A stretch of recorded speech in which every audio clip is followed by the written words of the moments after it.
أعوذ بالله من الشيطان الرجيم. بسم الله الرحمن الرحيم.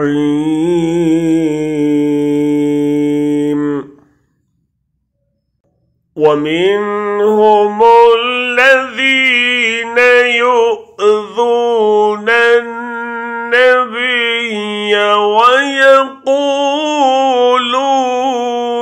هو أذن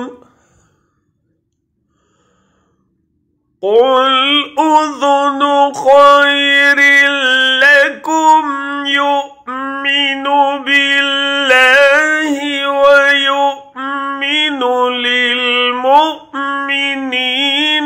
ورحمة للذين آمنوا منكم والذين يؤذون رسول الله لهم عذاب أليم। उनमें से कुछ लोग हैं जो अपनी बातों से नबी को दुख देते हैं और कहते हैं कि एक शख्स कानों का कच्चा है। कहो वो तुम्हारी भलाई के लिए ऐसा है।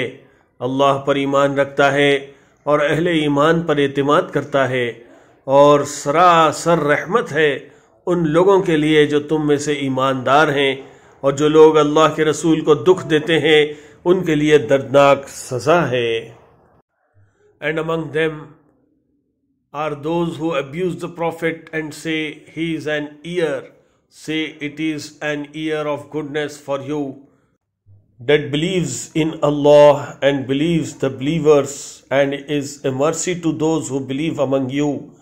And those who abuse the messenger of Allah, for them is a painful punishment.